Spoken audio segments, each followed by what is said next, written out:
ने जो राजा रजवाड़ों की गुलामी से बाहर लाने का काम किया, गोविंद गुरु महाराज को भी नमन करना चाहूंगा। इन्हीं क्रम में हमारे जितने जो योद्धा हैं, और हम महाबालेश्वर जी को नहीं भूल सकते, जिन्होंने इस बांसवाड़ा पूरे जिले के अंदर आदिवासी समाज हो या अन्य समाज हो, सारे समाजों को एकजुट करके यहाँ के हक अधिकार को लेके इस क्षेत्र में काम किया, उनको भी नमन करना चाहूंगा। और मैं कोशिश करूंगा कि जितने जो महापुरुषों के मैंने जो नाम लिए, और महापुरुषों के जो विचार थे, उन विचारों को जन जन तक पहुंचाने के लिए उन्होंने जो संघर्ष किया, उन्हीं विचारों को आगे बढ़ाने का काम और मेरी भारतीय आदिवासी पार्टी करेगी और आने वाले समय में अनवरत करती रहेगी। इन विचारों को आगे बढ़ाएंगे। इन पार्टियों को मत देती है, उन नेताओं को मत देती है और विधानसभा लोकसभा में भेजती है। आज मुझे भी 84 की जनता ने दूसरी बार विधायक बनाया, और वो भी राजस्थान की 200 विधानसभा के अंदर। उस दौरान 199 विधानसभा में एक साथ चुनाव हुआ था, और इसमें परसेंटेज के मामले में सबसे अधिक मतदान 84 की जनता ने मुझे बहुमत देकर जिताया था। उससे पहले 2018 में मुझे जिताया 84 की जनता ने। और आज मेरा सौभाग्य है, डूंगरपुर बांसवाड़े की जो जनता है, उस जनता की भावना थी कि ये व्यक्ति हमारे इस क्षेत्र का आदिवासी समुदाय के हक अधिकार की बात को लेके, एससी समुदाय के हक अधिकार की बात को लेके, माइनॉरिटी समुदाय के हक अधिकार की बात को लेके, और साथ ही क्षेत्र के अंदर अन्य समुदाय जो मानवता में विश्वास करता है, इन सारे लोगों की जो भावना है, उनकी बात है लोकसभा में ये व्यक्ति पहुंचाएगा। ये आपने विचार किया और आपके विचारों से इस लोकसभा क्षेत्र का सांसद प्रत्याशी बनाया।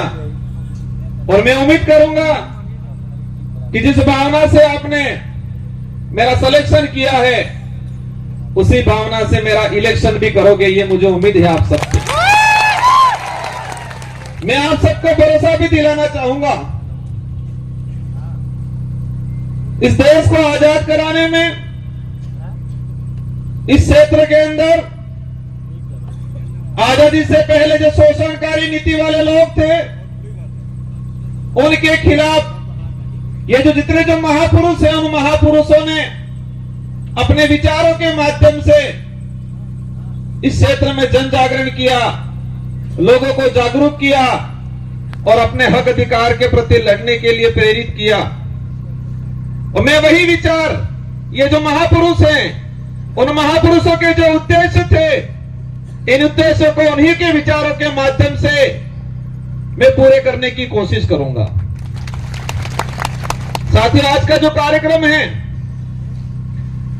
अनुसूचित क्षेत्र में आरक्षण व्यवस्था, आरक्षण को लेकर महासम्मेलन,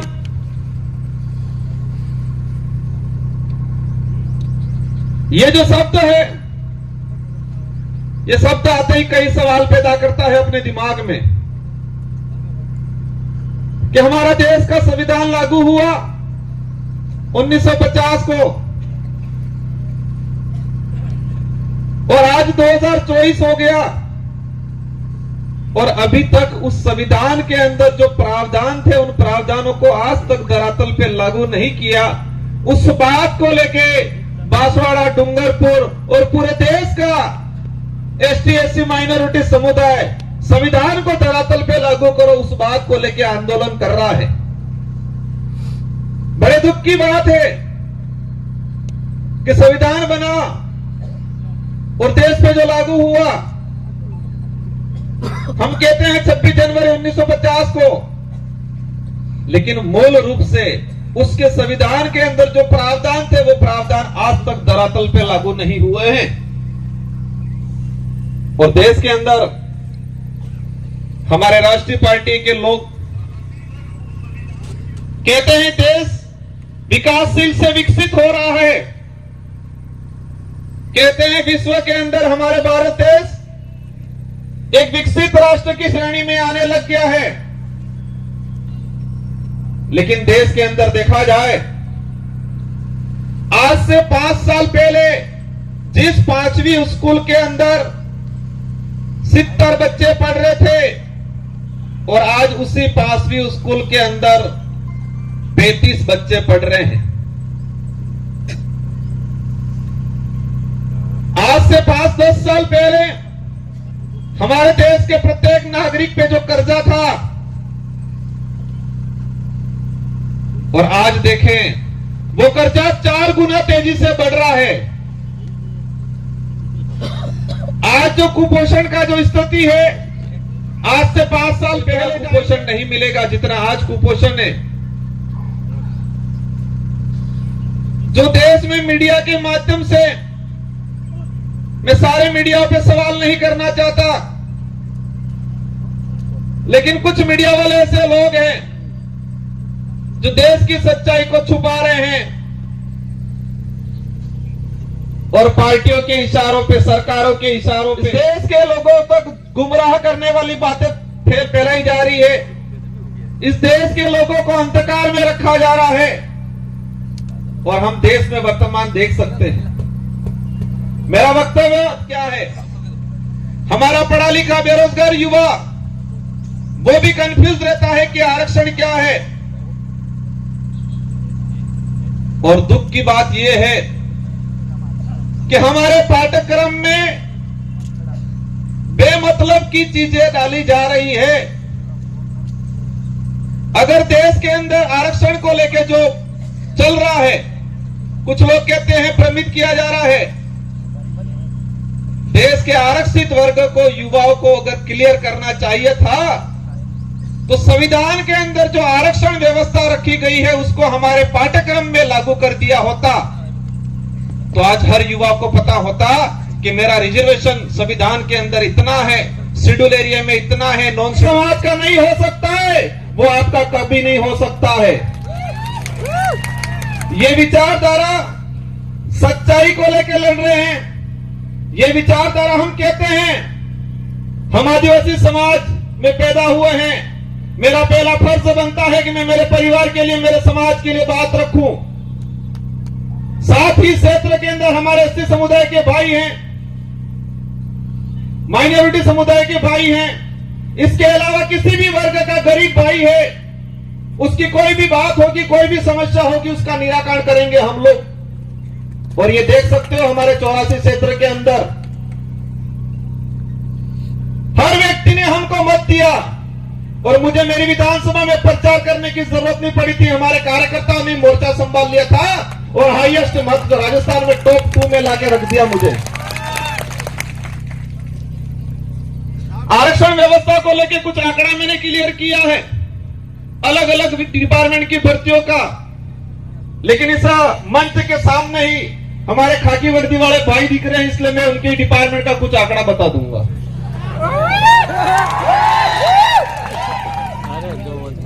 मैंने एक लेटर लिखा था 2020 में कि अनुसूचित क्षेत्र के अंदर आरक्षण व्यवस्था को लेकर 2013 के अंदर जो अधिसूचना जारी की है वो इस क्षेत्र के लिए काला कानून है, ये वर्ड यूज किया था मैंने अनुसूचित क्षेत्र के 1700 सरपंचों को पत्र लिखा था, सारे एमएलए एमपी को पत्र लिखा था, पूर्व एमएलए प्रधान को पत्र लिखा था।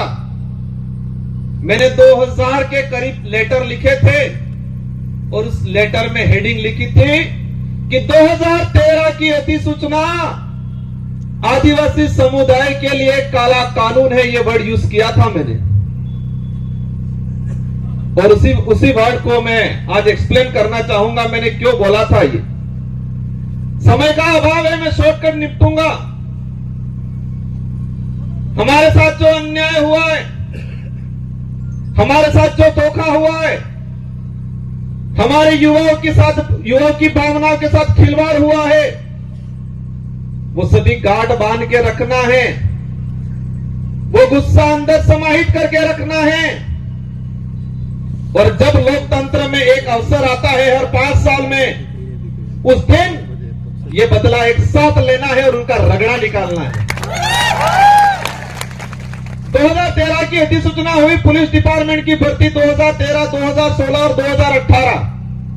3 भर्तियों के अंदर 2312 कुल पद आए। मैं ये आज इसलिए कहना चाह रहा हूं कि इन्हीं कमल कांग्रेस के नेताओं ने, और मुख्य रूप से 2013 में जो मंत्री थे, वर्तमान विधायक थे, जो ईडी के डर से आज भाजपा में चले गए, उनके ही कर कमलों से यह लागू किया गया था। अब इसमें क्या है प्रावधान? इन 3 भर्तियों की बात करें, कांस्टेबल भर्ती 2312 कुल पद आए। प्रावधान यह किया गया 45% एसटी को, 5% एससी को और 50% ओपन कैटेगरी को दे दिया जाएगा। मतलब ओपन कैटेगरी में कोई भी जा सकता है, एससी का व्यक्ति जा सकता है, एसटी का व्यक्ति जा सकता है। ये बात बोली उन लोगों ने, लेकिन आंकड़ा क्या आता है?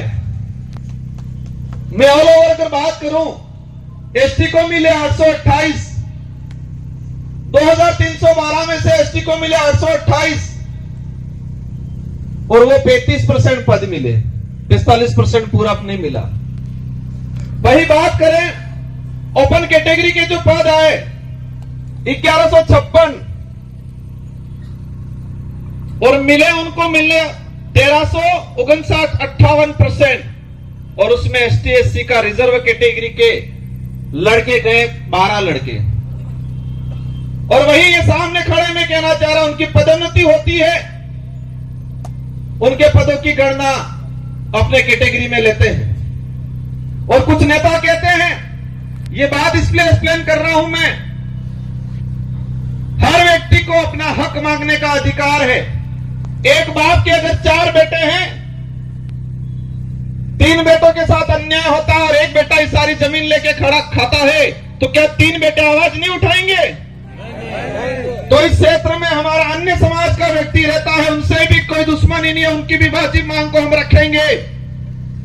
लेकिन हमारा फर्ज बनता है, जिस सर्टिफिकेट लगा के हम यहां पर आए हैं, उस सर्टिफिकेट के आधार पर एमएलए एमपी बनते हैं, तो जिस समाज का सर्टिफिकेट लगाया है, उस समाज के हक अधिकार के लिए अगर हम नहीं बोलते हैं तो कौन बोलेगा? कांस्टेबल की तैयारी कर रहा है, नौकरी लगेगा, लेकिन इस प्रकार की अधिसूचना के कारण वो बच्चा आज नौकरी नहीं लगा और वो बच्चा आज गुजरात में जाके मजदूरी कर रहा है और उस मां के सपने अधूरे के अधूरे रह गए। ये लड़ाई उनके लिए है, सूद समेल वसूल करेंगे। और ये किसी समाज को हम दोष नहीं देना चाह रहे हैं, हम दोष उस नेताओं को देना चाह रहे हैं जिन्होंने अपनी पेटियां भरने का काम किया, टिकट लेने का काम किया और इतना कमा लिया कि ईडी के डर से भाग गए। गजब सुनता हूं मैं। एक दिन कहते थे, हम पे आरोप लगाए और फिर बाद में 2 दिन बाद कहते हैं ये तो जुमला था, कहते हैं कि मोदी ने जुमला दिया था, और आज कहते हैं कि मोदी के विजन से प्रभावित होकर गया हूं।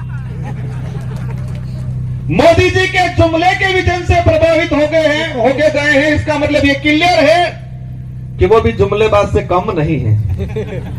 हमें उनसे भी पर्सनली कोई लड़ाई नहीं है, उनके कई जमीन का बंटवारा हमारा नहीं है, लेकिन उनको इस क्षेत्र की जनता ने बड़ा लीडर माना था।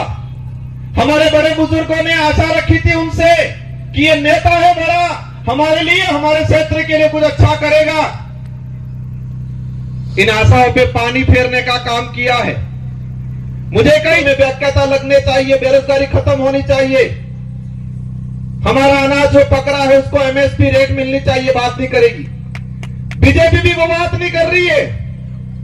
बीजेपी कह रहे मैं किसी भगवान या किसी धर्म का विरोधी नहीं हूं, लेकिन जो धर्म के नाम से, भगवान के नाम से वोट लेके राज करने का काम करते हैं, ऐसे लोगों का मैं घोर विरोधी हूं और विरोध करता रहूंगा।